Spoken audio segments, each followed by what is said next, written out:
Hello friends, welcome to my channel. आज के इस वीडियो में हम लोग आरआरबी एनटीपीसी के एक और प्रीवियस ईयर क्वेश्चन पेपर को आपके साथ डिस्कस करेंगे, वो भी यूथ कंपटीशन टाइम्स के बुक के अकॉर्डिंग। और इसके पहले के वीडियोस में भी हमने आरआरबी एनटीपीसी के प्रीवियस ईयर क्वेश्चन पेपर्स को आपके साथ डिस्कस किया है। अगर अभी तक आपने उन वीडियोस को नहीं देखा है तो उन वीडियोस का लिंक आपको डिस्क्रिप्शन बॉक्स में मिल जाएगा, आप उसे जाके देख सकते हैं। तो बिना देरी किए चलिए आज का ये वीडियो स्टार्ट करते हैं। तो आज के इस वीडियो में हम लोग 29 जनवरी 2021 के क्वेश्चन पेपर में पूछे गए क्वेश्चंस का ही डिस्कशन आपके साथ करेंगे। तो क्वेश्चन नंबर 1 है, यदि दो संख्याओं का योग 30 है और उनका गुणनफल 50 है तो उनके व्युत्क्रमों का योग ज्ञात कीजिए। तो इस क्वेश्चन का सही जवाब है ऑप्शन ए 3/5। फिर क्वेश्चन नंबर 2, मानव इनमें से किसे नहीं पचा सकता है। तो इस क्वेश्चन का सही जवाब है ऑप्शन ए सेल्यूलोज। सेल्यूलोज का पाचन मानव द्वारा नहीं किया जाता है। सेल्यूलोज पेड़ पौधों की कोशिका भित्तियों का प्रमुख अवयव है। हरे पेड़ पौधों में कोशिका भित्तियां सेल्यूलोज की बनी होती हैं और यह एक कार्बनिक यौगिक है जो एक पॉलीमर का रूप ले लेता है। फिर क्वेश्चन नंबर 3, यहाँ पे मैथ्स का एक क्वेश्चन पूछा है और इसका वैल्यू फाइंड आउट करना है। तो इस क्वेश्चन का सही जवाब हो जाएगा ऑप्शन सी 2। फिर क्वेश्चन नंबर 4, क्योटो प्रोटोकॉल एक अंतर्राष्ट्रीय समझौता है जिसका उद्देश्य डैश को कम करना है। तो इस क्वेश्चन का सही जवाब है option B greenhouse gas उत्सर्जन। क्योटो प्रोटोकॉल UNFCCC से जुड़ी एक अंतर्राष्ट्रीय संधि है। इसे ग्लोबल वार्मिंग द्वारा हो रहे जलवायु परिवर्तन को रोकने के लिए अपनाया गया है।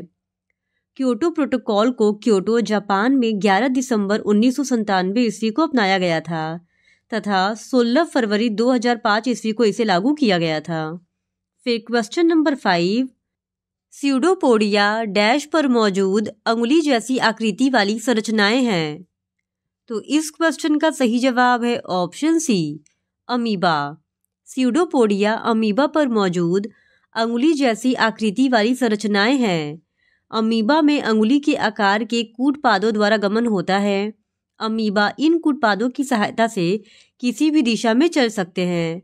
जब अमीबा में नए कूटपाद बनते हैं तो पुराने कूटपाद समाप्त हो जाते हैं और इनका जीव द्रव्य नए कूटपादों में आ जाता है। इस प्रकार अमीबा में गमन कूटपादों द्वारा होता है। फिर question number 6, dash UN charter का स्थापना दिवस है। तो इस क्वेश्चन का सही जवाब है ऑप्शन डी 24 अक्टूबर 1945। 24 अक्टूबर 1945 ईस्वी को संयुक्त राष्ट्र की स्थापना हुई थी। सन 1948 में संयुक्त राष्ट्र महासभा ने 24 अक्टूबर को संयुक्त राष्ट्र दिवस घोषित किया था और संयुक्त राष्ट्र संघ एक अंतर्राष्ट्रीय संगठन है और इसकी स्थापना अंतर्राष्ट्रीय सहयोग तथा शांति की स्थापना के लिए की गई थी और संयुक्त राष्ट्र की स्थापना लीग ऑफ नेशंस नामक संगठन के स्थान पर की गई थी। फिर क्वेश्चन नंबर 7, निम्नलिखित में से कौन सी फिल्म सत्यजीत रे द्वारा निर्देशित है। तो इस क्वेश्चन का सही जवाब है ऑप्शन सी पथेर पंचाली। पाथेर पंचाली बंगाली सिनेमा की वर्ष 1955 में बनी एक नाट्य फिल्म है और इसका निर्देशन सत्यजीत रे ने किया था। यह फिल्म विभूति भूषण बंदोपाध्याय के बंगाली उपन्यास पाथेर पंचाली पर आधारित है।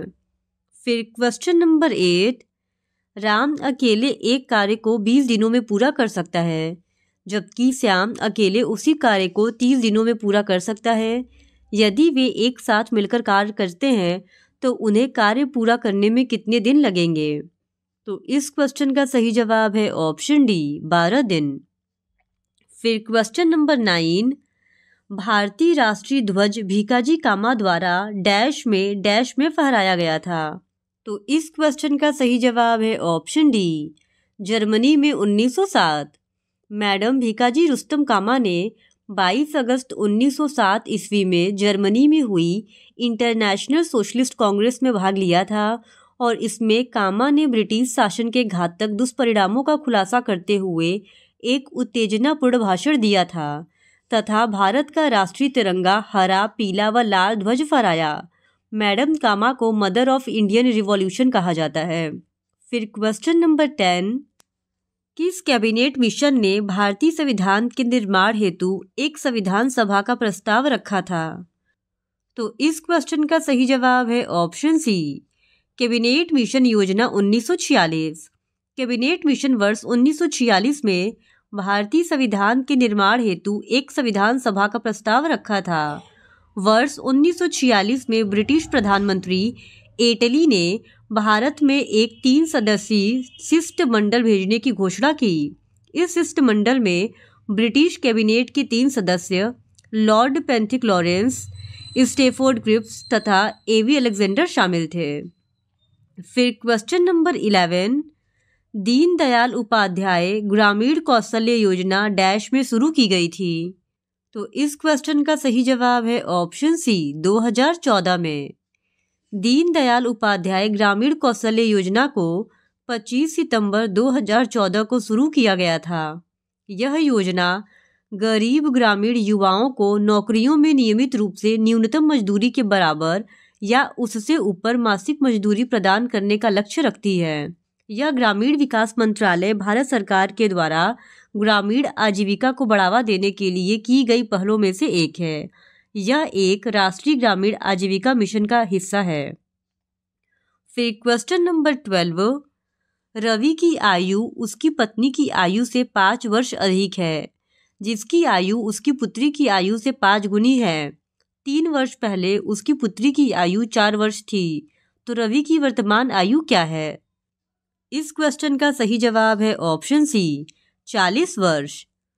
फिर क्वेश्चन नंबर 13, पहली 15 प्राकृत संख्याओं का समांतर माध्य ज्ञात कीजिए। तो इस क्वेश्चन का सही जवाब है ऑप्शन बी, 8। फिर क्वेश्चन नंबर 14, दिए गए वाक्य में शामिल अक्षरों का प्रयोग करके निम्नलिखित में से कौन सा शब्द नहीं बनाया जा सकता है? Russia is my country. तो इस क्वेश्चन का सही जवाब है ऑप्शन सी, क्लाउड। फिर क्वेश्चन नंबर 15, निम्न में से कौन सा एक स्प्रेडशीट प्रोग्राम नहीं है? तो इस क्वेश्चन का सही जवाब है ऑप्शन ए, उबंटू एक स्प्रेडशीट प्रोग्राम नहीं है। फिर क्वेश्चन नंबर 16, चाय के मूल्य में 20% की वृद्धि होने पर घर में चाय के उपभोग में कितने प्रतिशत की कमी की जानी चाहिए जिससे बजट समान रहे? तो इस क्वेश्चन का सही जवाब है ऑप्शन बी, 16 होल 2/3%। फिर क्वेश्चन नंबर 17, ए अकेला एक कार्य को 30 दिन में पूरा कर सकता है। वह 6 दिन उस कार्य को करता है और फिर बी उसे 24 दिनों में पूरा करता है। ए और बी मिलकर उस कार्य को कितने दिनों में पूरा करते हैं? तो इस क्वेश्चन का सही जवाब है ऑप्शन डी, 15 दिन। फिर क्वेश्चन नंबर 18, यदि y = x/2 + a पे पावर x है तो z का मान ज्ञात कीजिए। तो इस क्वेश्चन का सही जवाब है ऑप्शन ए। फिर क्वेश्चन नंबर 19, यदि किसी वृत्त की त्रिज्या में 25% की कमी कर दी जाए तो इसके क्षेत्रफल में डैश की कमी हो जाती है। तो इस क्वेश्चन का सही जवाब है ऑप्शन बी, 43.75%। फिर क्वेश्चन नंबर 20, 19 पे पावर 300 को 20 से विभाजित करने पर शेषफल कितना प्राप्त होगा? तो इस क्वेश्चन का सही जवाब है ऑप्शन बी, 1। फिर क्वेश्चन नंबर 21, दिए गए आरेख में त्रिभुज शिक्षकों को, आयत राजनेताओं को और वृत्त सामाजिक कार्यकर्ताओं को दर्शाता है। इस आरेख के अनुसार कौन सी संख्या उन शिक्षकों को दर्शाती है जो सामाजिक कार्यकर्ता भी है किंतु राजनेता नहीं है? तो इस क्वेश्चन का सही जवाब हो जाएगा ऑप्शन सी, 5। नंबर 5 उन शिक्षकों को दर्शाती है जो सामाजिक कार्यकर्ता तो है लेकिन राजनेता नहीं है। फिर क्वेश्चन नंबर 22, यदि एक चतुर्भुज के कोण 4:9:11:12 के अनुपात में है तो सबसे बड़े कोण का मान इनमें से किसके बराबर है? तो इस क्वेश्चन का सही जवाब है ऑप्शन सी, 120 डिग्री। फिर क्वेश्चन नंबर 23, मिस्टर कुक ने एक पुस्तक 14% के लाभ पर बेची। यदि उन्होंने इसे 5.4 रुपये अधिक में बेचा होता तो उन्हें 20% का लाभ होता। उस पुस्तक का क्रय मूल्य ज्ञात कीजिए। तो इस क्वेश्चन का सही जवाब है ऑप्शन सी 90 रुपये। फिर क्वेश्चन नंबर 24, कीबोर्ड, मॉनिटर और कैबिनेट देश के घटक हैं। तो इस क्वेश्चन का सही जवाब है ऑप्शन सी कंप्यूटर हार्डवेयर के। कीबोर्ड, मॉनिटर और सिस्टम कैबिनेट कंप्यूटर हार्डवेयर के घटक हैं। फिर क्वेश्चन नंबर 25, वह छोटी से छोटी संख्या बताइए जो 10, 14 और 28 से विभाज्य है और एक पूर्ण वर्ग है। तो इस क्वेश्चन का सही जवाब है ऑप्शन बी 4900। फिर क्वेश्चन नंबर 26, यहाँ पे मैथ्स का एक क्वेश्चन पूछा है और इसका सही जवाब हो जाएगा ऑप्शन डी 4। फिर क्वेश्चन नंबर 27, साइटोप्लाज्म में एक जेली जैसा द्रव होता है जो डैश में मौजूद होता है। तो इस क्वेश्चन का सही जवाब है ऑप्शन डी केंद्रक और कोशिका झिल्ली के बीच। साइटोप्लाज्म में एक जेली जैसा द्रव होता है जो केंद्रक और कोशिका झिल्ली के बीच पाया जाता है। साइटोप्लाज्म की आंतरिक परत को एंडोप्लाज्म और बाहरी परत को एक्टोप्लाज्म नाम से जाना जाता है। फिर क्वेश्चन नंबर 28, यदि sine x minus y equals to √3/2 और cos x plus y equals to 1/2 है, जहां x और y धनात्मक न्यून कोण है और x is greater than equal to y है, तो x का मान ज्ञात कीजिए। तो इस क्वेश्चन का सही जवाब है ऑप्शन बी 60 डिग्री। फिर क्वेश्चन नंबर 29, यदि a और b का LCM C है तो उनका HCF ज्ञात कीजिए। तो इस क्वेश्चन का सही जवाब है ऑप्शन डी AB/C। फिर क्वेश्चन नंबर 30, एक वस्तु को 2400 में बेचने पर 20% का लाभ होता है। उस वस्तु को 2600 में बेचे जाने पर हुआ प्रतिशत लाभ ज्ञात कीजिए। तो इस क्वेश्चन का सही जवाब है ऑप्शन सी 30%। फिर question number 31, Raja Ramanna centre for advance technology की स्थापना डैश में की गई थी। तो इस क्वेश्चन का सही जवाब है ऑप्शन ए 1984 में। Raja Ramanna centre for advance technology की स्थापना 19 फरवरी 1984 ईस्वी को हुई थी और इसका मुख्यालय इंदौर में स्थित है। फिर क्वेश्चन नंबर 32, यहाँ पे मैथ्स का एक और क्वेश्चन पूछा है और इसका सही जवाब हो जाएगा ऑप्शन सी 24। फिर क्वेश्चन नंबर 33, यदि ए का अर्थ माइनस है, बी का अर्थ प्लस है और सी का अर्थ मल्टीप्लाई है, तो 9C5B10A5C12 का मान क्या होगा? तो इस क्वेश्चन का सही जवाब है ऑप्शन बी -5। फिर क्वेश्चन नंबर 32, इसका सही जवाब है ऑप्शन डी 14। फिर क्वेश्चन नंबर 35, ओजोन परत के क्षय का मुख्य कारण निम्नलिखित में से क्या है? तो इस क्वेश्चन का सही जवाब है ऑप्शन सी क्लोरोफ्लोरोकार्बन। ओजोन परत के क्षय का मुख्य कारण क्लोरोफ्लोरोकार्बन यानी कि CFC है। ये spray, aerosol, refrigerator, air conditioner आदि द्वारा निकलती है और ओजोन परत पृथ्वी को सूर्य की हानिकारक अल्ट्रावायलेट किरणों से बचाती है। फिर क्वेश्चन नंबर 36, यदि एक वर्ग की भुजा 3 गुनी कर दी जाती है तो परिणामी वर्ग और मूल वर्ग के क्षेत्रफलों का अनुपात क्या होगा? तो इस क्वेश्चन का सही जवाब है ऑप्शन बी 9:1। फिर क्वेश्चन नंबर 37, निम्नलिखित में से कौन 2019 में भारत रत्न प्राप्त करने वाले व्यक्तियों में शामिल नहीं है? तो इस क्वेश्चन का सही जवाब है ऑप्शन ए राजेश्वर आचार्य। वर्ष 2019 में प्रणब मुखर्जी, नानाजी देशमुख और भूपेन हजारिका को भारत रत्न मिला था, जबकि राजेश्वर आचार्य इनमें शामिल नहीं थे। फिर question number 38, great Indian desert Bharat के किस भाग में स्थित है? तो इस क्वेश्चन का सही जवाब है ऑप्शन डी पश्चिमी हिस्से में। ग्रेट इंडियन डेजर्ट भारत के पश्चिमी क्षेत्र राजस्थान में स्थित है। ग्रेट इंडियन डेजर्ट को थार मरुस्थल के नाम से भी जाना जाता है और थार मरुस्थल का विस्तार भारत और पाकिस्तान में है। फिर क्वेश्चन नंबर 39, एक प्रश्न और 2 कथन दिए गए हैं। बताएं कि कौन से कथन प्रश्न का उत्तर देने के लिए पर्याप्त है।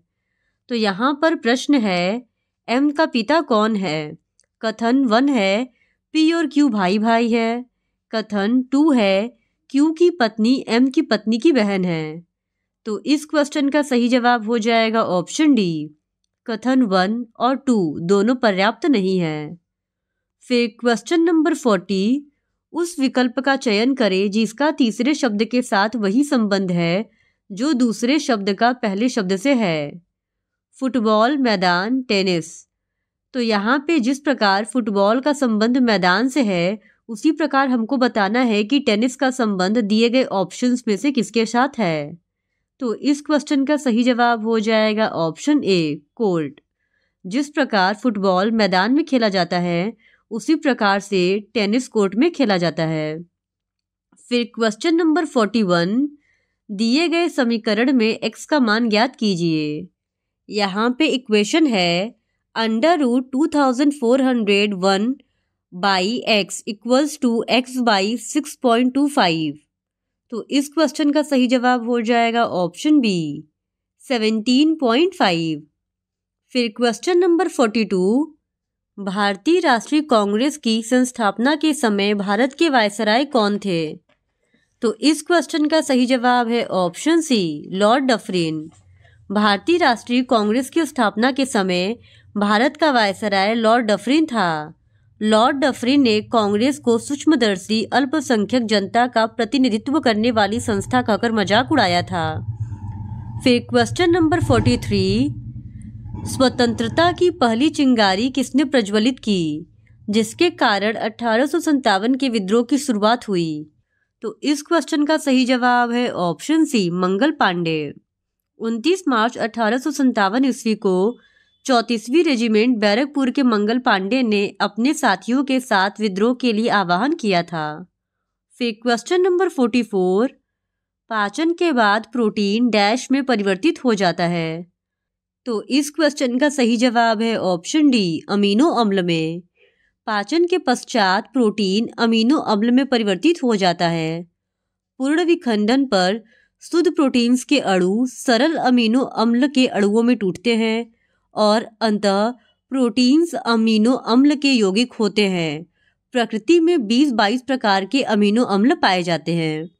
फिर क्वेश्चन नंबर 45, डैश एक प्रायोगिक उपग्रह है जिसे अंतरिक्ष अनुसंधान संगठन इसरो ने पहली बार अगस्त 1979 में सतीश धवन अंतरिक्ष केंद्र से प्रक्षेपित किया था। तो इस क्वेश्चन का सही जवाब है ऑप्शन डी, रोहिणी। रोहिणी उपग्रह को भारतीय अंतरिक्ष अनुसंधान संगठन इसरो द्वारा पहली बार 10 अगस्त 1979 को सतीश धवन अंतरिक्ष केंद्र से प्रक्षेपित किया गया था। फिर क्वेश्चन नंबर 46, मलेशिया की मुद्रा डैश है। तो इस क्वेश्चन का सही जवाब है ऑप्शन ए, रिंगित। मलेशिया की मुद्रा का नाम रिंगित है। फिर क्वेश्चन नंबर 47, निम्नलिखित में से कौन सा संरचनागत सुविधा के अंतर्गत नहीं आता है। तो इस क्वेश्चन का सही जवाब है ऑप्शन डी, मनोरंजन। मनोरंजन संरचनात्मक सुविधा के अंतर्गत नहीं आता है, जबकि परिवहन, सीवेज एवं इलेक्ट्रिसिटी आदि संरचनात्मक सुविधा के अंतर्गत आते हैं। फिर क्वेश्चन नंबर 48, उस संख्या का चयन करें जो नीचे दिए गए सादृश्य में प्रश्न चिन्ह के स्थान पर आ सकती है। तो इस क्वेश्चन का सही जवाब है ऑप्शन डी, 4। फिर क्वेश्चन नंबर 49, भारतीय संविधान के निम्न में से कौन से अनुच्छेद में मनी बिल को परिभाषित किया गया है। तो इस क्वेश्चन का सही जवाब है ऑप्शन ए, अनुच्छेद 110 में। भारतीय संविधान के अनुच्छेद 110 में धन विधेयक को परिभाषित किया गया है और धन विधेयक वित्तीय मामलों जैसे कराधान, सार्वजनिक व्यय आदि से संबंधित है और धन विधेयक लोकसभा में ही पुनर्स्थापित किया जा सकता है। फिर question number 50, BrahMos supersonic missile dash के बीच एक संयुक्त उद्यम है। तो इस क्वेश्चन का सही जवाब है ऑप्शन सी, भारत और रूस। ब्रह्मोस मध्यम दूरी की सुपरसोनिक क्रूज मिसाइल है। इसे पनडुब्बी, पानी के जहाज, विमान या जमीन से भी छोड़ा जा सकता है और इसका विकास भारत और रूस ने मिलकर किया है। इसका नाम ब्रह्मोस मिसाइल भारत की ब्रह्मपुत्र नदी और रूस की मास्कोवा नदी के नाम पर रखा गया है और यह मिसाइल रडार से बचने में सक्षम है। तो आज के इस वीडियो में इतना ही। बाकी के बचे हुए 50 क्वेश्चंस का डिस्कशन हम लोग इस वीडियो के नेक्स्ट पार्ट में करेंगे। और अगर आप आरआरबी एनटीपीसी के इसी तरह और भी प्रीवियस ईयर क्वेश्चन पेपर्स को देखना चाहते हैं तो please do subscribe to my channel and like this video. Thank you very much.